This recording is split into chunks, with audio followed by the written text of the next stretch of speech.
Hey guys, welcome to Soul Flow. This is our YouTube channel that you're tuning into, and I know it's been a while. I've kind of been MIA, but I told myself this year that this is the year that I'm going to post more to the YouTube channel. I get a lot of questions all the time from clients about how to do certain poses or adding some more classes because they travel and they need something to do when they're out of town. So my goal for 2020 is to do that for you, to provide more tools for you for your yoga practice. So today I just kind of wanted to go through a few poses. These are the poses that I find are most misaligned throughout our yoga practice, and sometimes it's hard when you're in a flow class as an instructor to really help people set up their alignment properly when we're moving breath to movement. We can cue, we can do a hands-on adjust, but sometimes it's hard in a flow class, and especially as a student, I'm sure you can feel that. I felt it before, where you just start to get into the pose and then we move into the next thing. So unless you're going to like an Align and Shine class where we actually break down the poses, it's hard. So I wanted to just take some time to go through the poses that I found were challenging for people to find with alignment.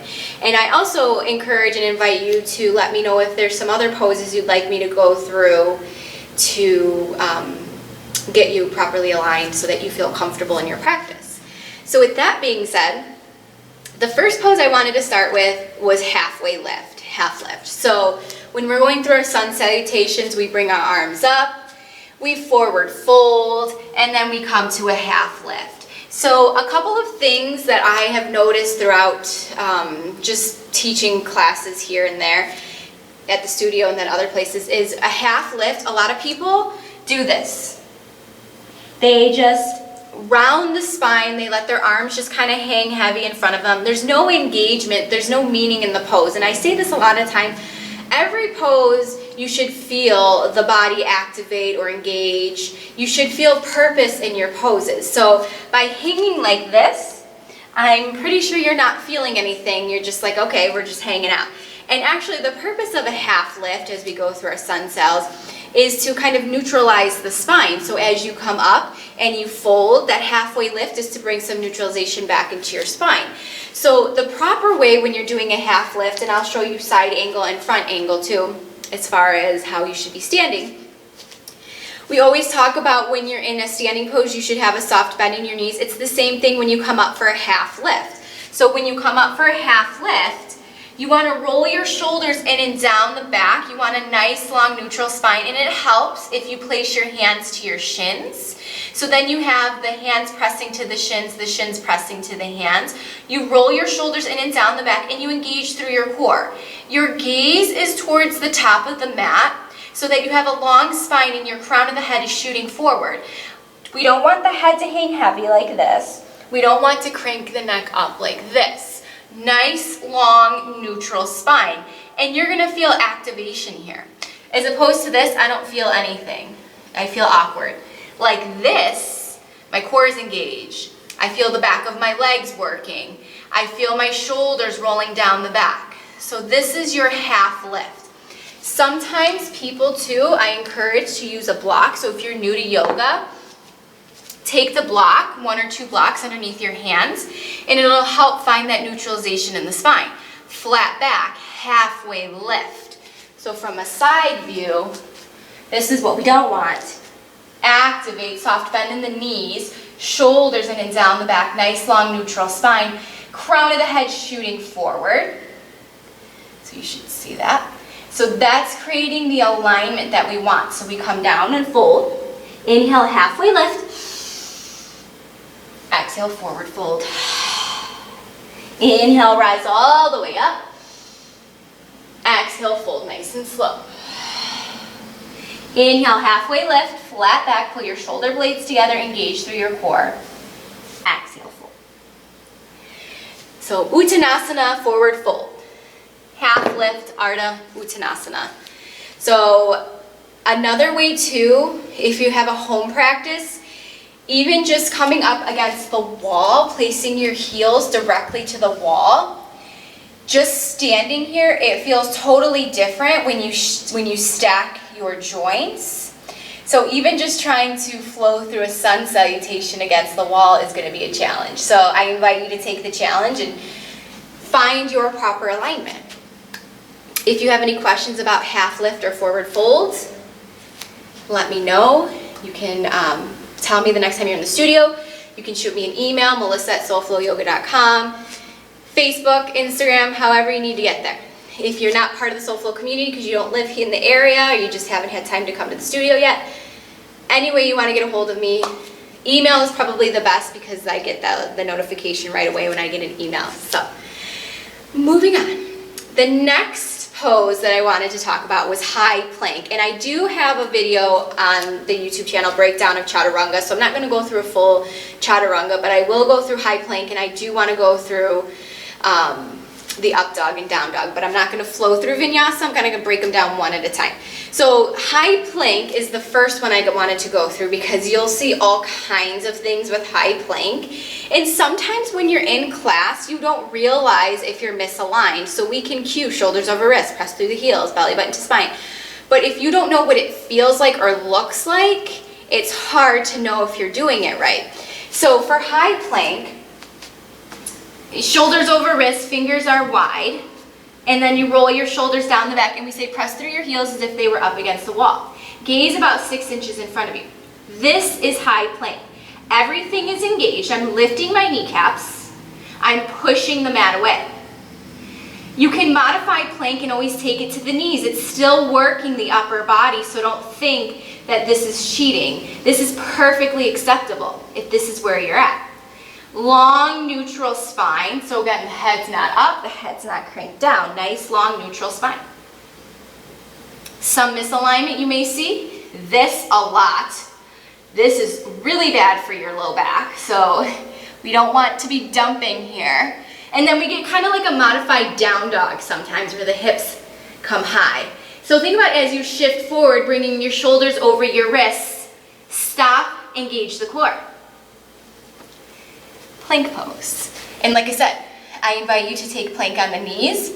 It's always welcome if you need it.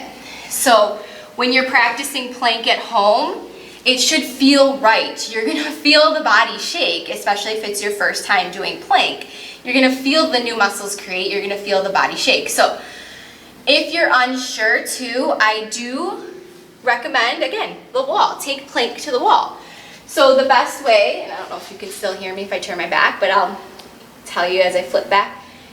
Hands to the wall, shoulders in line with your wrist, fingers are wide. We're still activated. Feet are about hip width, so pushing the mat, pushing the wall away from you, pushing the heels to the ground, shoulders in and down the back, engage through the core, lift the kneecaps. This is high plank. So if you didn't hear me, your hands are against the wall, fingers wide, shoulders in line with the wrists, lifting the kneecaps, pressing the heels down to the ground, and pulling your belly button up and in. Relax the shoulders. So that's plank against the wall. So a lot of the times when people are working on their upper body strength, if you're new to yoga and you're like, man, these chaturangas are so intense, try planking against the wall at home. I mean, every day, take a few minutes, just bring your hands to the wall, engage your body, feel that. Take plank to the mat, to the floor if you can, and just practice that. And that's really gonna start to engage and create muscles in your upper body to help you flow through those vinyasas, those chaturangas a little bit with ease. So, plank pose. Next one I want to get into is up dog or cobra. Again, this is flowing, when you flow through chaturanga, we do that, but sometimes we take up dog or cobra static. We just take it as like a stretch pose towards the beginning, middle, or end of class.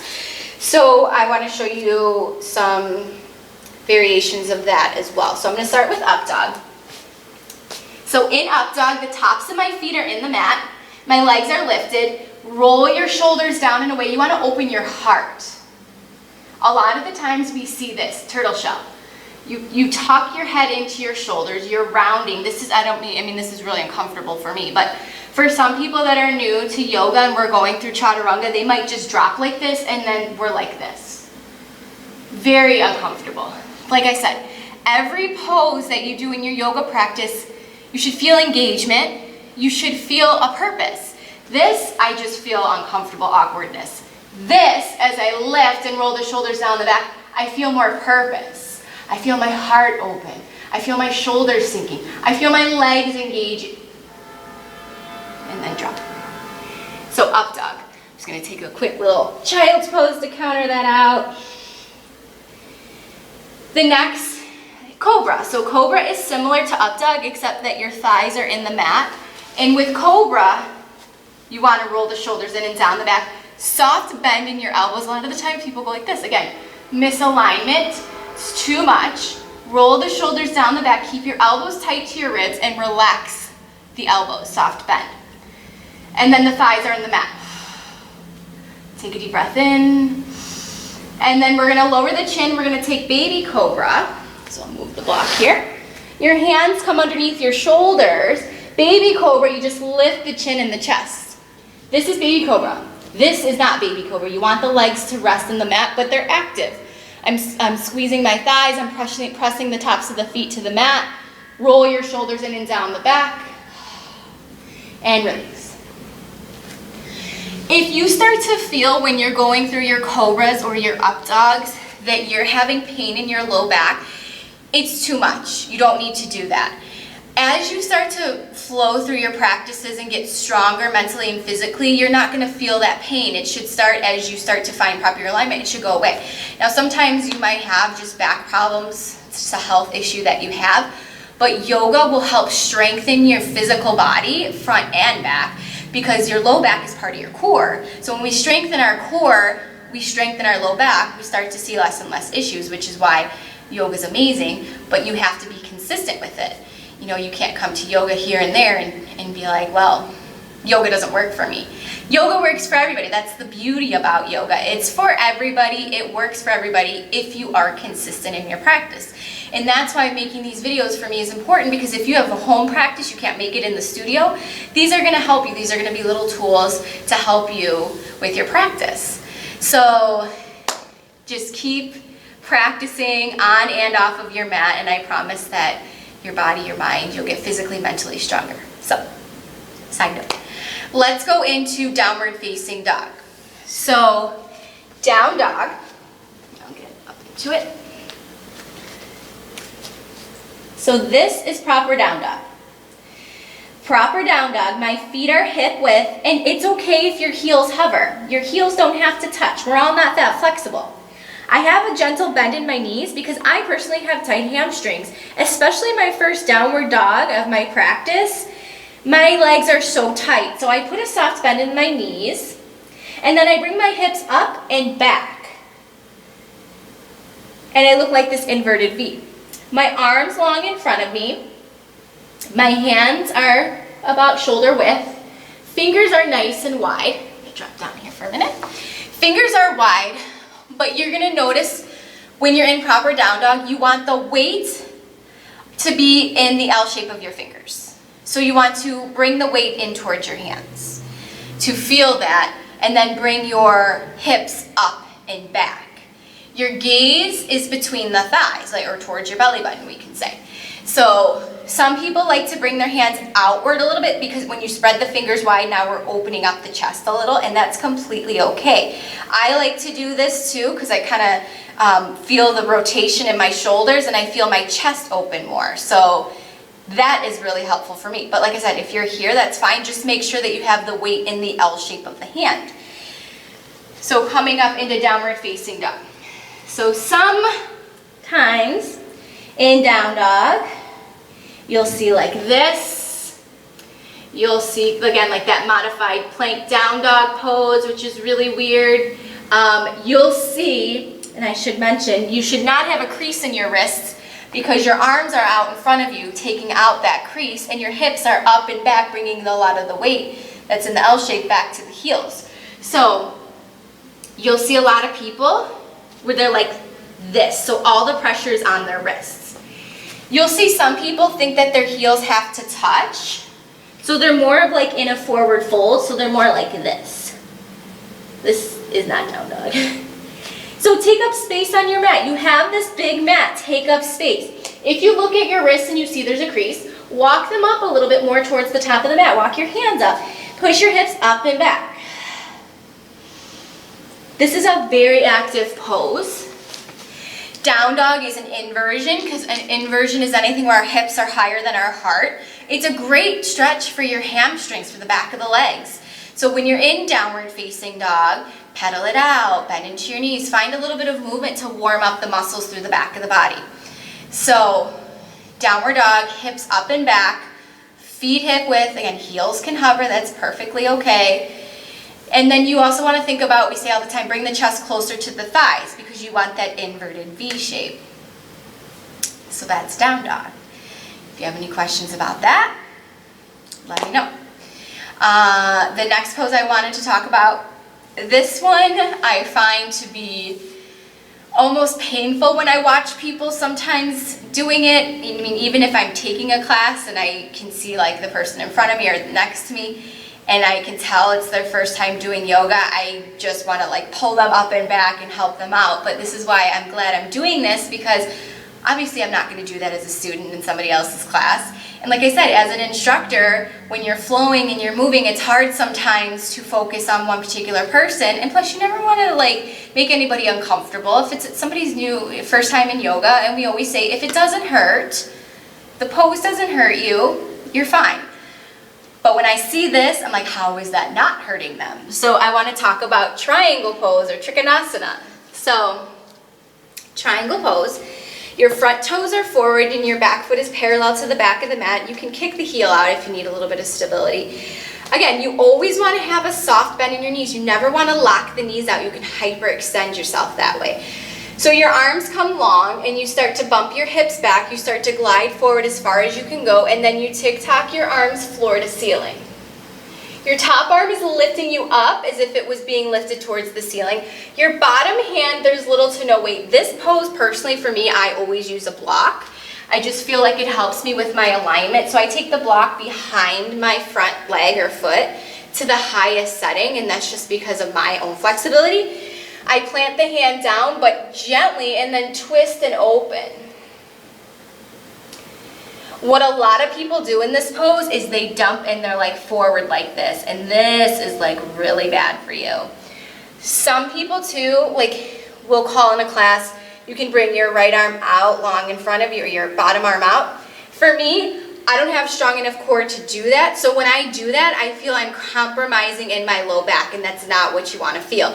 If you feel an issue in your low back, that's too much to bring that arm forward. You're not finding proper alignment. So again, people I'll see like this is really bad for your alignment, your posture, and I feel this. I feel pulling. I feel it's uncomfortable. So lift and open. So we say spiral the heart up towards the ceiling. Opening up the chest. You don't have to look up if that doesn't feel good for your neck. You can look straight ahead or maybe even down at your front toes. A great tool for this, the wall. Again, bring yourself up against the wall, and I'm telling you, the wall is going to make such a difference in your practice when you use it at home. It's such a different feeling when you come into this and you're up against the wall. See, when you're up against the wall, you can't be like this. That's not your alignment. That's not correct. You're up and back. So you might hear the cue between two panes of glass. I'll say sometimes like you're up against a wall to get people to push back instead of forward.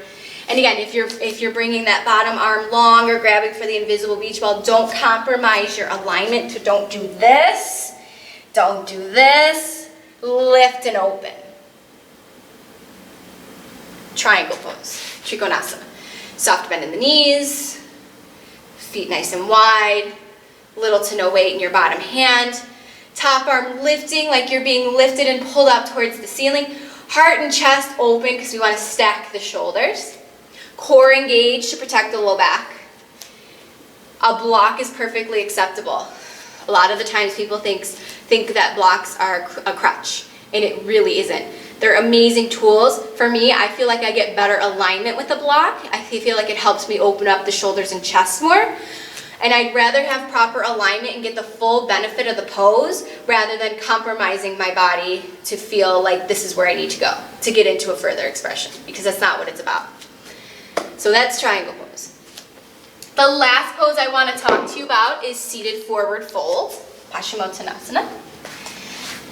And this is, these tidbits for this pose go for all forward folds. So standing forward fold like we did at the beginning, wide leg fold, things like that when we come into prasarita. So when we usually take this right when we come down to our mat, so we want to find our sit bones, we all have them, so we move the fleshy parts away. And you want to think about your hips pushing back, your shoulders stacked over your hips. Nice long neutral spine, and you want to flex your feet. And see, you're going to see my knees automatically lift a little bit because I have tight hamstrings.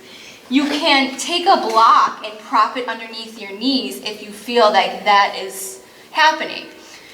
So then you just want to lift your arms and you want to lengthen from the upper body. So I'll always say, like, imagine I'm pulling your arms towards me. That's what you want. You want to hinge from the hips, long spine, reach, reach, reach, and then as far as you can go, then release the hands down. A lot of people think you have to touch your toes. You do not have to touch your toes. That is not the point of yoga. If you can touch your toes, beautiful, great. But if you're touching your toes and you're compromising your alignment, you're doing more damage than good. So what I mean by this is a lot of people are like, look, I can touch my toes. And they're totally rounded like this, and they don't have the length in their spine. Misalignment. We're opening up and lengthening the spine. So take your time as you come forward, lift, bring your hips back, hinge forward from the hips, long spine, as far as you can go. So see, I still have my shoulders in and down the back. I still have my feet flexed. I'm going to rest my hands here. As I rest, then you can come down and relax. And you might naturally get some rounding in the upper shoulders, but when you come all the way down rounded in the pose, this is not good for your body. You don't want that. You might start to notice you're having more of an issue than you did before you started yoga, because when you fold forward and you're rounding, and we hold this, for a good 5 to 8 breaths, this is just not good. Not at all.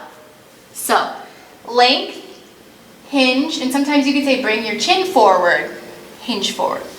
I mentioned the block is a great prop for that, but another amazing prop is the strap. If you have a home practice and you don't have a strap, you can use, if you have like a belt or a towel, something like that. Place it to the middle of your feet. Sit up tall, you're lengthening your spine, and slowly start to hinge forward as far as you can. Once you've gotten as far as you can, then you relax into it, and then I said you might have a little rounding in the upper shoulders, which is fine, and then just relax into it. The nice thing about the strap is you can use it to pull yourself forward, get deeper in the pose. You're going to feel that through the back of the body. It feels really good.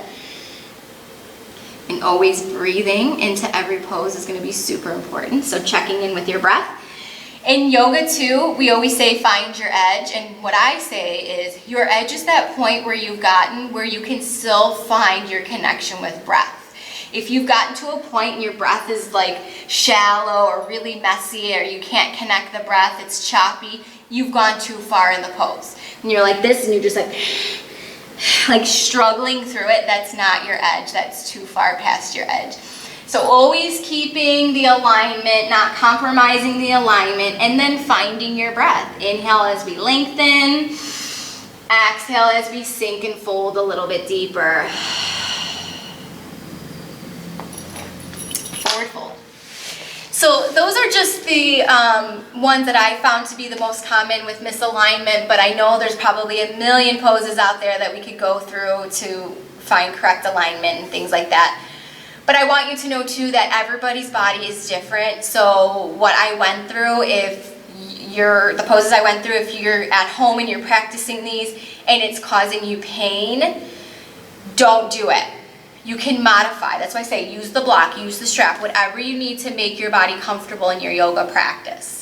So if you have any other poses you want me to go over, like I mentioned earlier, I am loving that. I would love to break it down in another video, go through some maybe warrior poses or things like that. But for now, I want you to take these poses that I went through and practice. Practice at home, practice when you're in the studio. I even highly suggest doing the modifications. Use the block in Trikonasana one time. Use the strap in seated forward fold. Half lift, go to the wall, things like that. So I suggest even plank to the knees, trying the other ways to do it to see if you notice a difference. If you're noticing a difference, then that means you're not finding proper alignment when you're in the pose. So you maybe do want to modify for a while. When I first started yoga, like with chaturanga, I did it on my knees for the longest time because I felt like I was getting the proper alignment that I needed to flow through that. Like I said, I still use a block for triangle. I just feel that it gives me a better stretch and better alignment. So there is nothing wrong with using props. I will be doing a video shortly on using props because I know there's a lot of people that are new to yoga and will say, okay, grab a block today. And they're like, great, okay, well, what is that? What do I do with it? You know, they don't know. So unless we as teachers call for something particularly with the block, it can be a little overwhelming, but that'll be down the road. But for today, I thank you guys so much for tuning in, and hopefully you got something from this video. Make sure you check out our podcast too, Soul Flow Yoga. We got some awesome episodes on there, and that's something we're going to be more consistent with. So we appreciate you guys hanging in with us and bearing with us during this time. So thank you guys so much. Let's just start to bring our hands to our heart center. Maybe close the eyes. Take a deep breath in. And exhale it out. The light and love in me sees and honors the amazing, beautiful, bright light and love in each and every one of you. Thank you so much for tuning in and allowing me to guide you through this practice. Bring your thumb knuckles to your forehead center, maybe a nice smile to your face. And we'll seal practice by bowing forward and saying Namaste.